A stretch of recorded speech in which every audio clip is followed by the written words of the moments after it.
Good morning, good morning, good morning. Welcome, welcome, welcome, welcome, family members. Claire D. Cohen here. Hey, Claire D. Call over my hand, everybody. And welcome, welcome, welcome. Welcome to the first day of September 2021. Welcome to the first day of our devotional during the month of September.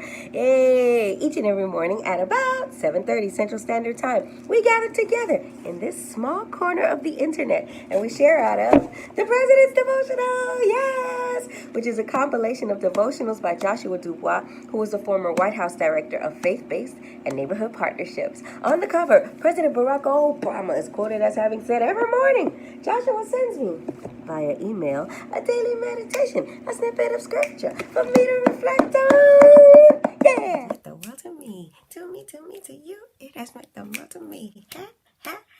It has meant the world to me, to you, to me. It has meant the world to us. Break it down. It has meant the world to us. What? Hey, it has meant the world to us. Put your hands together. It has meant the world to us. Come on. I'm doing a dance with my feet. It has meant the world to us. Yes. If you'd like to get a copy of this devotional for your personal library, please feel free to use my Amazon link that's located in the description of this video. If not, don't worry about a thing. We're going to be here each and every morning at about 7:30 Central Standard Time. Y'all, if you are joining us for our Bible reading challenge, today's Bible reading chapters are 2 Chronicles chapters 14 through 16, 1 Kings chapter 16, and then 2 Chronicles chapter 17. Or you can go to BibleReadingPlanGenerator.com. Yeah. BibleReadingPlanGenerator.com. to create your own Bible reading plan. But y'all, we are getting close to the end of our Bible reading plan challenge. So if you'd like to get started or catch up or join us, just pick up where we are right now. Feel free to download the Bible reading plan calendar that's listed in the description or located in the description of this video. Y'all, if you haven't already done so, please feel free to like and follow Claire D. Cohen here on Facebook, Claire Cohen, over here on YouTube, hey YouTube, call Obama, everywhere else in these internet streets. All right, y'all, that was the intro. And as you can tell, I'm not in Memphis. I thought I would be in Memphis by now, but I'm not in Memphis. I am actually on site here at the Peterborough Players, in one of the cabins, because of Hurricane Ida. And I don't know if y'all know this, but your girl, she battles flight anxiety. It used to be really bad. I remember one time, I always got a story for something. I remember one time I was visiting Kendall and his family, and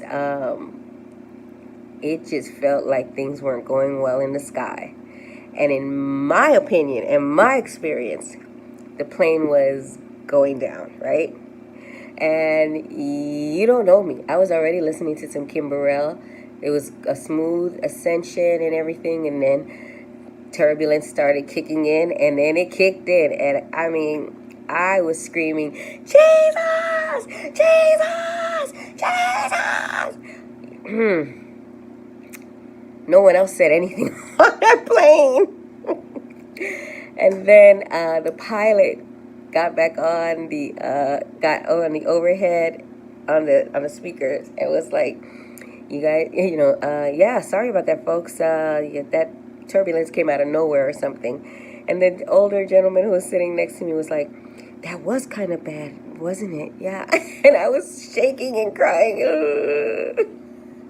And so the flight attendant said, "Do you need something to drink?" "Oh, well, could I have some water, please?" And when we landed, I refused to give anyone eye contact because I was like, in my mind, it was one thing, what it was. But then the pilot came out. I think the first officer was still, flying the plane. Pilot came out and was like, went to the restroom, came back out and was like, "Whew." And I was thinking, that's not what I want to hear my pilot say. So I said all that to say, rather than deal with any turbulence from Hurricane Ida, we just made the decision, Kendall and I made the decision that I would just stay for another few days, because right now, today is my 31st of August, and we made the decision that rather than have to deal with it and possibly being, one leg of my flight being canceled, I'm just going to stay here, and I'm looking at it as a little retreat for myself, because I have no obligations, no duties, no rehearsals, no shows. It's just me and the Lord, me and anything else I need to get done. And then this weekend, Pastor Kendall's going to be a part of a Congolese and a Nigerian wedding for one of his college friends, and her daughter calls Kendall Uncle Kendall. So cute. So we're going to be busy this weekend. So I wanted to make sure I at least started got my devotionals in, because I'm dedicated. I told the Lord I was going to do this. Last year was for me, and it was from June to December. This year it's for you and to him, and I don't want to not keep my word, especially to the Lord. A to the men, A to the men, A to the men. Yes. All right, y'all. So I had already recorded the story for the top of the month. Every month we have a little story. So here it is, and let me know what you think in the comments below. Come on, Claire, read that story. Okay, y'all, it's me. I'm in New Hampshire, but I'm sure I'm in Memphis showing you this anyways. Y'all know at the beginning of every month, we have a little story from Obama them, DuBois them, right? So to this month's title is, let me move that here. This month's title is Marriage. And it's September 1st, and here is the reading. And y'all know I read this last year, but I don't read it in advance, so pray for me for any mistakes. Let me use my bookmark, because sometimes, as you get more seasoned, things start moving around on pages, right? It started on the campaign trail in 2008. We were in the back of a black SUV heading to the Saddleback Civil Forum in Orange County, California. After quizzing me on the 10 Commandments and poking fun at my friend and his body man, Reggie Love, for not knowing all of Moses' instructions by heart, then Senator Obama looked at me with a wry smile and said, "You know, you really should get married." "I'm working on it, Senator. I really am. Things are going pretty well with my girlfriend." "Well, you should get married. Time for you to settle down." It was the first of several inquisitions. There was the time we gathered in the Oval Office with a dozen faith leaders to launch the Faith-Based Advisory Council, when when President Obama interrupted the proceedings to ask, "You engaged yet?" There was Father's Day 2010, when we visited a local nonprofit, and backstage, before his remarks, the president introduced me to a group of fathers and kids by saying, "And this is Joshua, my faith-based director. He's a great guy, but he's not a dad yet himself. He'll get there if we could only get him married." And there was the afternoon. Look at Obama getting on him. And there was the afternoon before a picnic on the White House lawn. We had invited teenage boys from local high schools to the White House, along with some famous adult mentors. I was sitting in a foyer called the Diplomatic Reception Room when President Obama walked in. Before I could begin briefing him on the event, he interrupted me. "Really, what's the holdup? Why haven't you popped the question?"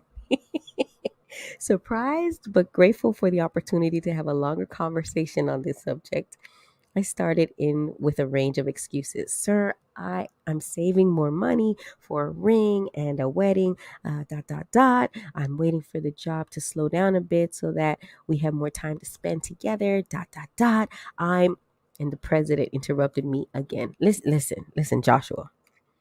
Do you love her? Do you think she'll be a great wife? Yes, sir. Well, yes. Yes, sir, I do. Then you can't let that other stuff stop you. Excuse me. Marriage is the best decision you can make. It sounds trite, but it really does complete a person, rounds you out. If you've mind if you've made up your mind that you want her to be your wife and the mother of your children, then that's all you need to know. You really should think about popping the question. You need to get married. Look at Obama pressuring the brother. Marriage ran deep for President Obama.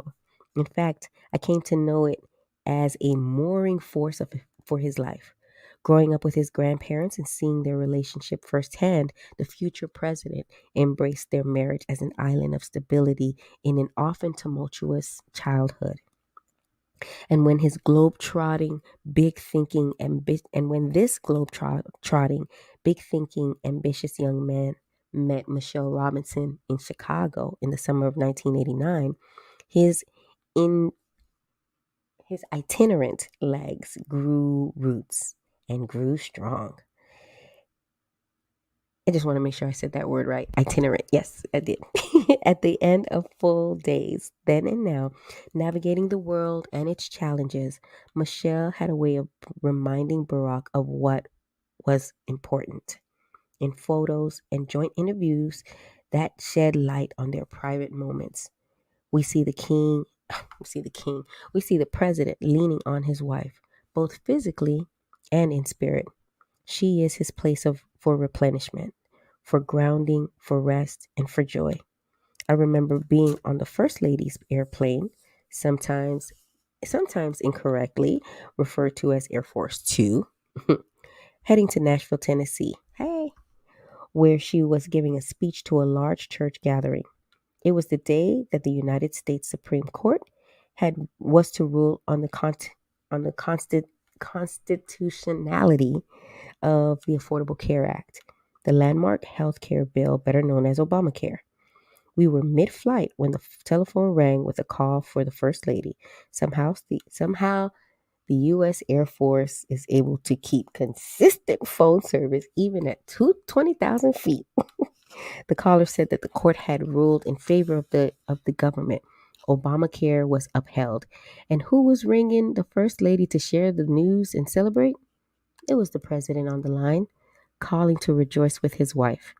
I realized after our conversation in the foyer and after witnessing moments like the one on the First Lady's plane that when it came to marriage, President Obama wasn't just chiding me for sport. Instead, he wanted me to have what he had. Something so hard to find in the world of politics. A love that doesn't fade based on circumstance. An anchor for my days. And I wanted that too. So I got to work. I heard clearly from God that Michelle, my then girlfriend, was the one. I loved her. She was my best friend. She was brilliant. She helped me worship. And critically, she made me laugh. So I put a plan together to make the weekend of May 5th, 2012, her 30th birthday weekend, a memorable one. Michelle loved Yorkshire Terriers. Come on, fur mama. Those little energetic, some would say maniacal dogs. She had owned two Yorkies over the course of her life, but they had both passed away. God bless their souls. I had convinced Michelle that at that point in her life, I read that wrong. Sorry.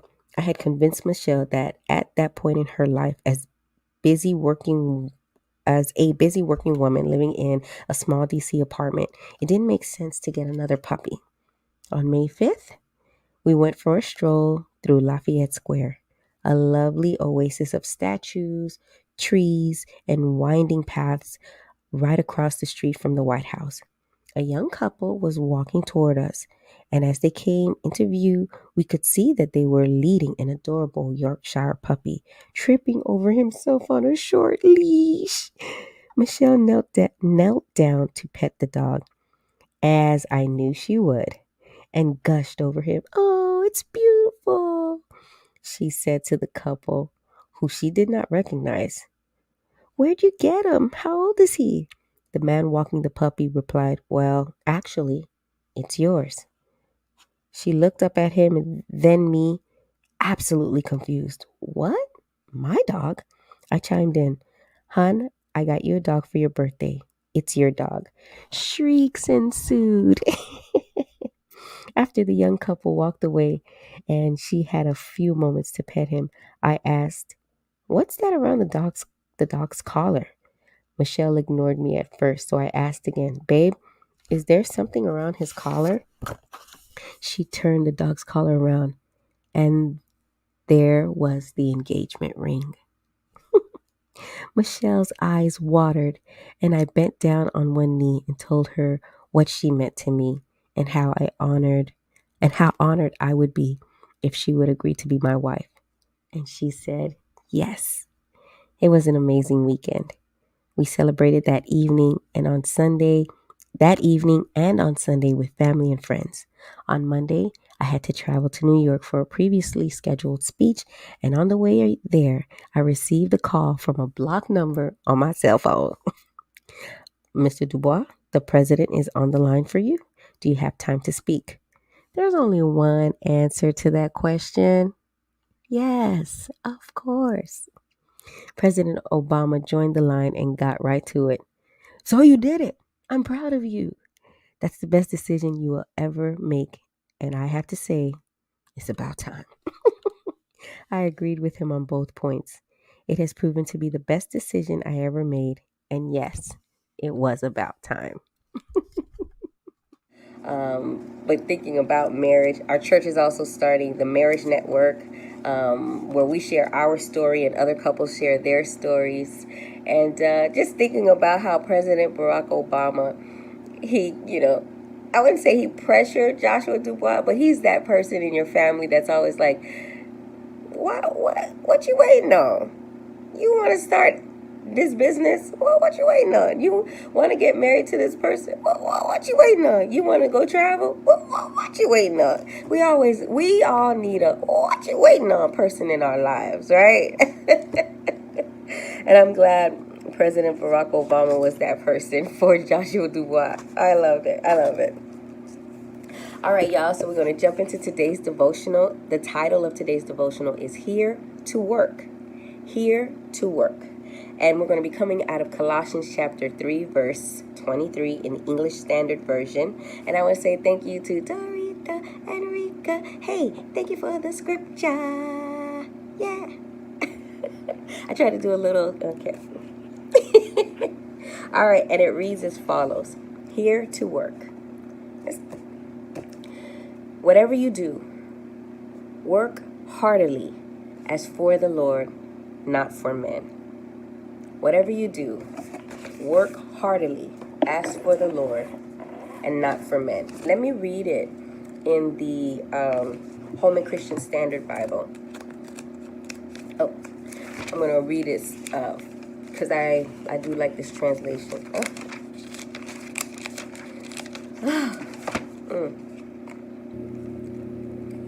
Y'all excuse me.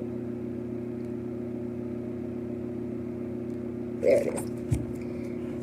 This is one of my, I love this verse. When I feel unmotivated to do what I know needs to be done, I remember that I'm doing it as unto the Lord and not to men. In the Holman Christian Standard Version, it reads as follows. Whatever you do, do it enthusiastically as something done for the Lord, not for men. In the English Standard Version, it says, whatever you do, work heartily as for the Lord and not for men. That's why I like getting different translations, because you get a different feeling from them. This one says work heartily. This one says do it enthusiastically. join them together, work enthusiastically as unto the Lord and not to men. All right, and today's devotional reads as follows. There's a story about the American Revolution and a group of soldiers who were found on a road working to repair a small fortification that had fallen apart. The group's commander was lording over them, shouting instructions, but making no attempt to help. A stranger went past and asked the commander why he wasn't helping. The commander replied, "Sir, I am a corporal." The stranger then stooped down with the men and lent a hand. After the job was completed, the stranger turned to the corporal and said, "Mr. Corporal, next time you have a job like this and not enough men to do it, go to your commander-in-chief and I will come and help you again." The corporal then recognized that the stranger was General George Washington. As General Washington shows us, in the face of work to do, we must never think so highly of ourselves that we're afraid to get our hands dirty. The fact remains that God's purposes must be accomplished, and we must work as for the Lord, not for men. Y'all, you ever hear that saying that says, or people have said before, don't get too big for your britches? That's a perfect example. I love the fact that we as Christians have been called to be servant leaders, not just leaders and people who can't get in the trenches and fast and pray and go see about people, contact people, show and demonstrate the love of Christ. Just because you a leader don't mean you exempt from working. Oh, you want me to say it to the people in the back? Just because you a leader don't mean you exempt from working. Jesus was the ultimate leader.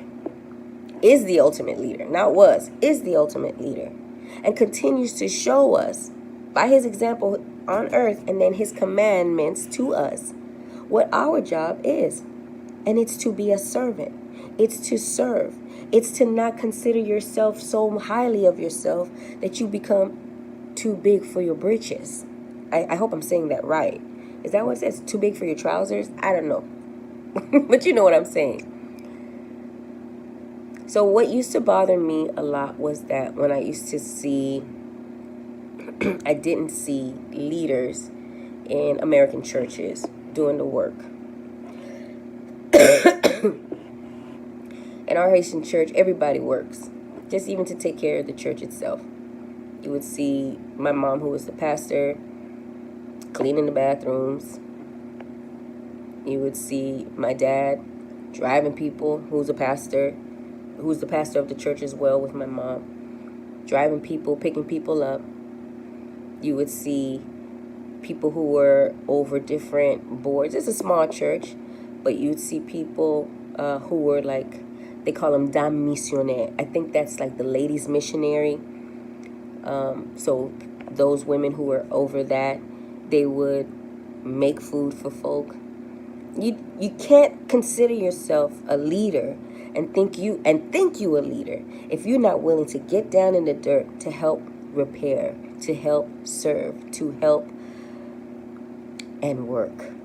If you think you are here only to be served, then you miss the whole purpose of Jesus Christ. Jesus was the ultimate example of a friend. He is the ultimate example of a true Savior. He's the ultimate example of a leader and the ultimate example of a servant. If what you're doing cannot be traced back to how Jesus lived his life on earth, you might want to rethink what you're doing. You might want to rethink that. I know it's caught me by surprise several times. And even like I was saying at the very beginning of this devotional, when I found myself not wanting to do certain things or, exhausted, I remember I'm doing it as unto the Lord. So it doesn't matter. It does matter how I feel. I'm not going to discount how I feel, or, if I don't feel well or anything like that. But I remember, it's not about, for me, at certain points, it's not about being motivated to do certain works. It's about my commitment to doing those works. It's about my promise to do certain work. I want you to know that when I say something, I mean it. And if I don't feel like doing it, because, we're so moved by our emotions. I don't feel like going to work today. And I know that used to be me. I don't feel like going out today. We're so caught up in feelings. We need to be caught up in doing what God has called us to do. And we need to be caught up in commitment. That's a message to me in every area of my life. And even weight loss, I say a lot of times, you know what, I don't feel like eating right, going on these walks and exercising and drinking all this water, but I'm going to do it as unto the Lord. Why? Because know ye not that your body is the temple of God? This is the temple of God. And he can't use this if it's not in workable condition. Everybody's condition is different, but at least a workable condition. Does that make sense? Whatever you do it enthusiastically as unto the Lord and not for man. Whatever you do, work heartily as for the Lord and not for man. The prayer today reads as follows. Dear God, give me a spirit of diligence in all tasks, large or small. In doing so, let me set an example for others. A to the man. A to the man. A to the man. Y'all, I love this devotional. I love it. I love it. I love it. I pray that it will continue to permeate in your heart and in your mind all day today. How am I, that you ask yourself one of two questions. How am I working as unto the Lord? Or am I doing this as unto the Lord? Or am I doing just enough to get by?